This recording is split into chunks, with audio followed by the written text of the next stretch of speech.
What's up, all you little internet movie fans, and welcome back to Caped Commentary. Happy Tuesday to you all. I am, of course, your host, Austin Johnson, and I have a packed show full of movie news to discuss with a wide variety of topics like Avengers Doomsday. We might be getting a trailer coming out in December, possibly before Avatar. Big news if true. Big news if true. We got some X-Men news reportedly. We might know the villains for the Mutant saga coming up, and I love what they could be going with. Aldis Hodge, I love him. Phenomenal actor. Cast in Roadhouse 2. Great news to hear. Absolutely big. Warner Brothers has had a big box office year so far. Taylor Swift won the box office and the music charts this weekend with Smashing Machine just terribly underperforming. And main topic, James Gunn has said he's got 2 movies and a TV show ready to go into development and production very soon. What could those be? Let's theorize on that and a ton more movie news to discuss. Like I said, this is Cape Commentary. I am your host, Austin Johnson. Let's dive into everything right now. So, Roadhouse was a movie that I actually thoroughly enjoyed, starring Jake Gyllenhaal. It had Conor McGregor in it. I really enjoyed this movie, and we got some great news in regards for Roadhouse 2. Aldis Hodge has been cast in Roadhouse 2. Great news to hear. Like I said, if you can add great talent anytime to a movie, that's a plus. Aldis Hodge is phenomenal. If you haven't seen The Invisible Man, watch that. It's a great movie, but he's also wonderful in it. And I love Aldis Hodge addition. He brings a great physicality, a great presence on screen to go alongside with Jake Gyllenhaal. I'm very curious to see where Roadhouse 2 will go. And one thing that non-negotiable, this better be a theatrical release. The first one, of course, was not. Very sad about that, but this one has to be, because the first one, quite good, very entertaining. Like I said, Amazon, if you know what you're doing, put that out on theaters, not streaming, in theaters. Let it have a theatrical release, make some money for you guys, because people will go and see it. It's wildly entertaining. It's not like some cookie cutter, or it's not breaking grounds, but it's a fun, entertaining, action-packed movie with great fight scenes. Like I said, bring in Aldis Hodge, Jake Gyllenhaal, Conor McGregor might be back, I don't know, but whatever that movie is, put it in theaters. If you know what you're doing, do that. That's what I want. I want to see that. Now, let's go into... So, Warner Brothers has had a huge year. Over $4 billion at the domestic box office so far. Phenomenal. And they had, of course, that record of 6 straight releases hitting $40+ million opening weekends. That was outstanding. It's a studio record. Of course, and honestly, it fell, and that streak was broken when One Battle After Another came out, a movie that I actually really liked. Only about 21 million, so that broke their streak, but they've had a phenomenal year with DC leading the way, of course, with Superman. You had Weapons, which was great. You had Final Destination, Sinners, and a whole slew of other things. So shout out to Warner Bros. For winning the box office year so far, and I'm very bullish on their potential for the future. I hope they're not bought. I keep on reiterating that I really hope they are not bought by Netflix or Paramount, really, for that matter. But now, let's go into Marvel. So, there is a thing out there now that reportedly for the Mutant saga coming up, which is going to be after whatever we're going to close out now at Secret Wars, if that's a later conversation.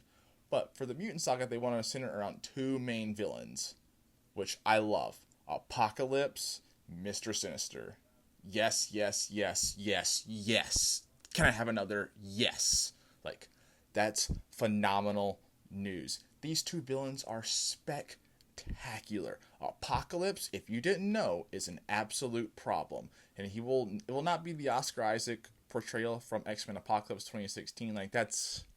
I don't mind that movie. It's not the best, but it's certainly not as bad as some people say. But a fresh new take, bring in Apocalypse. He's a huge problem for not just the X-Men, he's a huge problem for everyone. So that's something I very much want to see on the big screen. And Mr. Sinister, that guy is seriously messed up, but he could be a great villain on the screen if possible, because he's really just he'll take you, he's going to experiment on the mutants, he's going to make you hate him.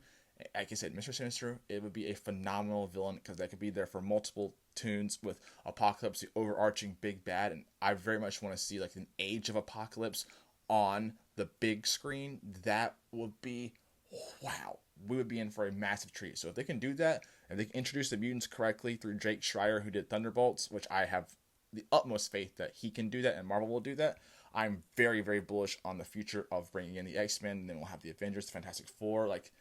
We're going to be eating good. So when they introduce those characters, I cannot wait. I would so much ready that. So if we get Apocalypse and Mr. Sinister as 2 of the main villains, love love that idea. Keep up, Marvel. Please do that. I want to see those storylines on the big screen. I want to see the mutants on the big screen. I need all my mutant content. I love the mutants. They're so cool. There's so many stories you can tell.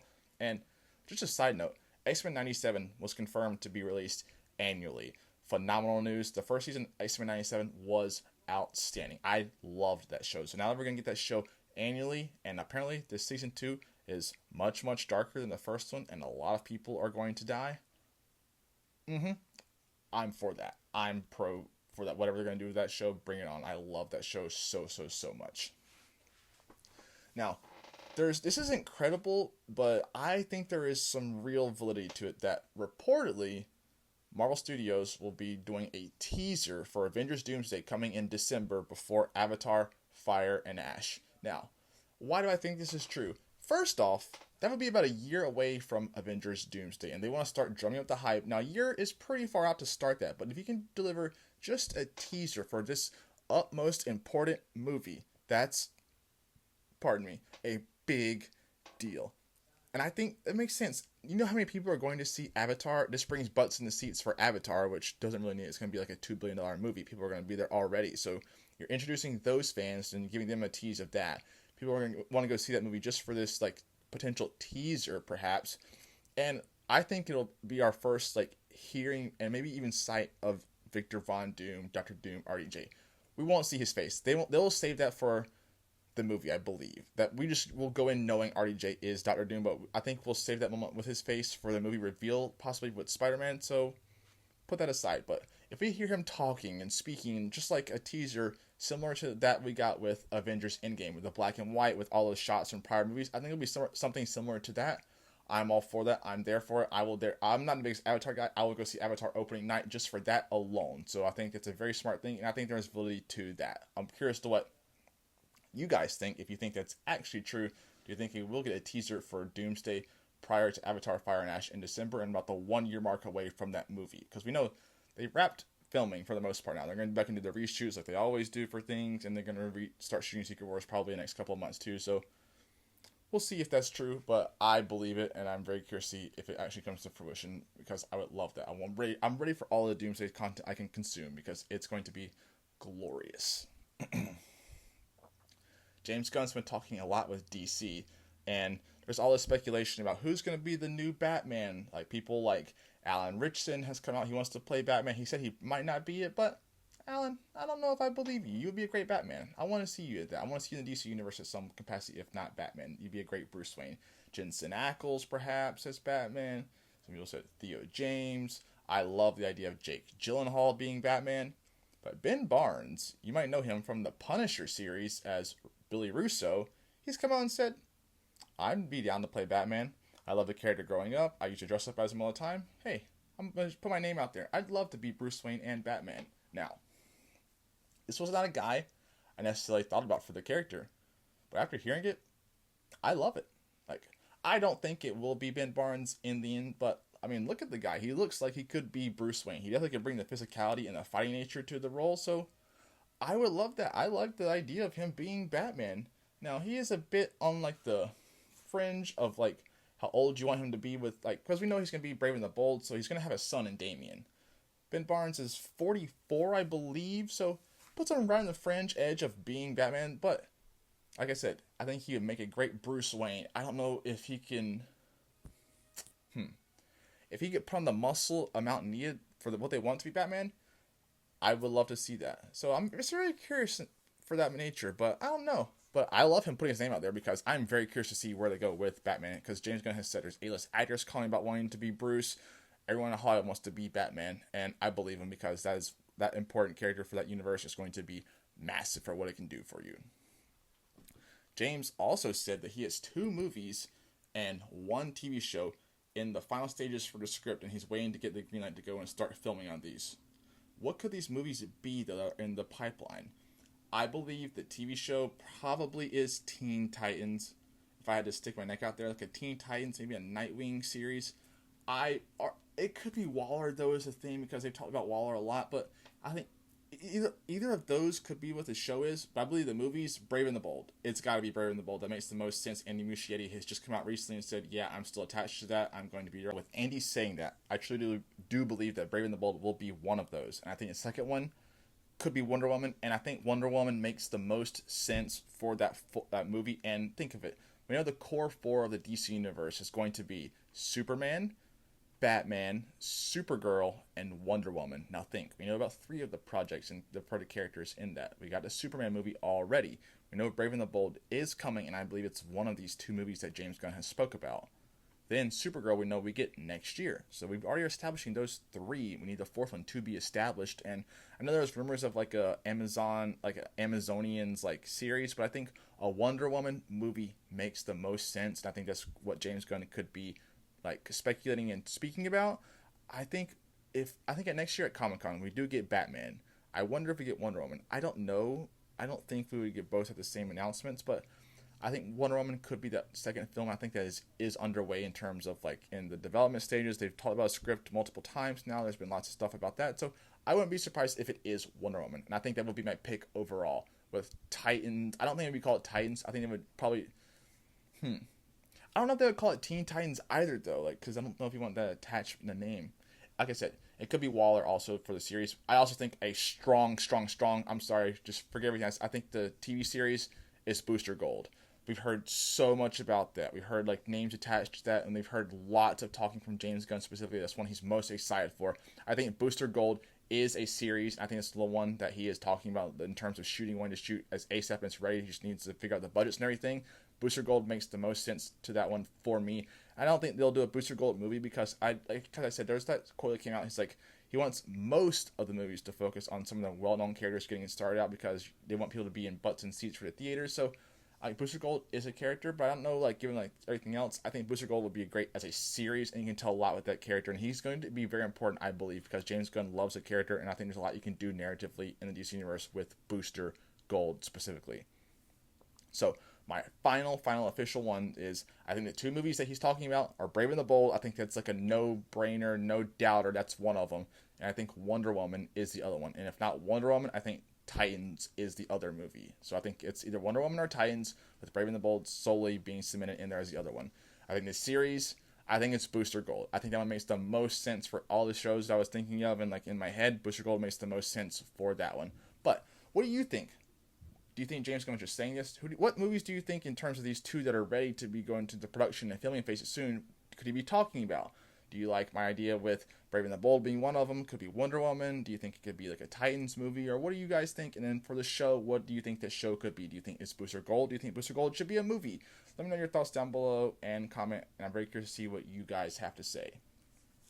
And then finally, this past weekend at the box office, I saw Smashing Machine. I liked, didn't love, thought The Rock was great. The movie was just kind of like, I knew what it was going to be about going into it, but even watching it, kind of confused at some of the twists and turns and like what they did overall in the direction that they went. I think it's a good story. The Rock is phenomenal, like I said. Not great execution on the movie. 77, I would say, is what I would guess out of 100 for that movie. Just like I said, it's a good story, but it kind of lacked at times. Emily Blunt was good in her role. The Rock was great, but like I said, it just kind of fell flat and was boring at times. Honestly, it's an interesting story overall, but could have been more, and I wanted more out of it because I actually had higher expectations and was a bit let down by the overall movie and disappointed. Not in The Rock, though. The Rock was great, but this movie, let me tell you guys, $6 million. So there was estimates of 18 at first, that dropped down to like 11-10 million dollars, then finally it came around 8 million was kind of what they settled on projections for this opening weekend. Of course, domestically they came in at 6.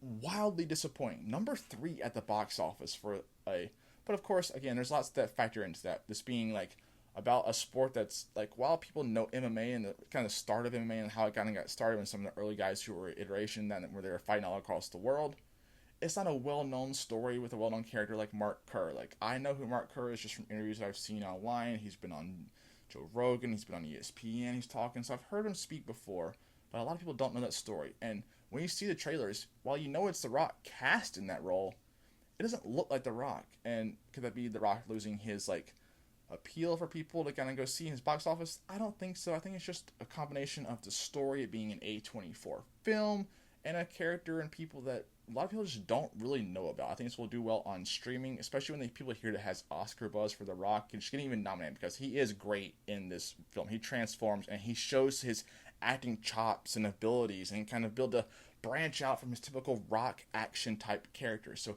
I loved that aspect of it, and he is great. Again, I will say, I don't know if this is best actor in the world top 5 nomination. I just don't know. I'm curious, did you guys see it? Probably not a lot of people did, but I liked, didn't love, thought it could have been better. But the real winner of this box office weekend was none other than Taylor Swift and her The Life of a Showgirl movie. This made $33 million. $33 million. It was just announced a couple of weeks ago. Crashed AMC at the time when she first announced that it was going to AMC theaters. Crashed their website. My girlfriend got in, bought a couple of tickets for it. We went and saw it. And our theater was pretty full. $33 million on a few weeks' notice for an album release. And this is just kind of the making of the album, the behind the scenes of some of the videos, some music videos. But I went in and I actually enjoyed it because I enjoy watching people who are the top of their industry, the best at what they do in the world, top of their craft, go in and their creative process for how they get things to come together. You see the dedication, the work ethic. It's insane how hard she works. It's undeniable. Like, you're just hating if you don't think she's talented or works hard or is just business savvy to the upteenth degree. She is a brilliant businesswoman. And I actually kind of enjoy some of the songs that are on her album. Like, I'm not hating on them at all. I think they're pretty good. Like, it's not obviously my number one choice of like type of music, but it works. They're good songs. And it's interesting, like I said, to see how she goes about approaching things and her explaining the reasoning behind a lot of what these songs are and what inspired her to get some of these done. And like I said, just watching anyone at the top of their craft work tirelessly and endlessly, dedicating all these hours of their day, and the people that go into these productions and what it takes to achieve these things is just phenomenal. So you have to appreciate that. But like I said, 33 million is an insane number. And then one battle after another came in at number 2 with around, I think, 11 million this weekend. So like I said, shout out to her for saving the box office this weekend, because without that, bad weekend. But I got some upcoming movies that I'm actually looking forward to. I'm seeing Good Boy, I'm seeing Roofman, I think Regretting You and Good Fortune all coming up in the next couple of weeks, which I'm all looking forward to watching all of those. Of course, Tron Ares as well is included with that. So there's lots of good stuff on the horizon. Then we know the big one, Avatar, at the end of the year, just Mr. Box Office himself, James Cameron. That's going to be $1 billion film easily. Everyone already knows that. So there's a lot going on. A couple of smaller things that we have. Beyond the Spider-Verse actually moved up 1 week earlier, and we have Peacemaker finale coming this week. So excited for that. We're going to all the other dimensions within the QUC. I'm very curious to see what that. And then we already know this is a longer episode. James Gunn has confirmed it's a 50-plus minute episode. Love that.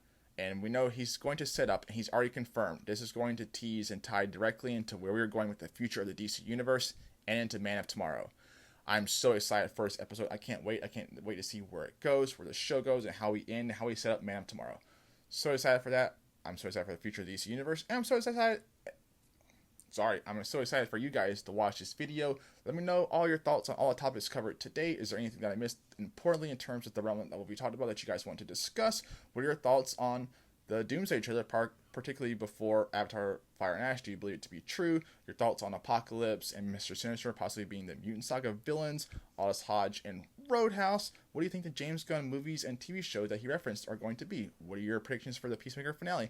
All of those topics, let me know down below. I love you guys. I will see you guys here next Tuesday, 3 p.m. for another episode of Caped Commentary. I am, of course, your host, Austin Johnson. Love you guys. Peace.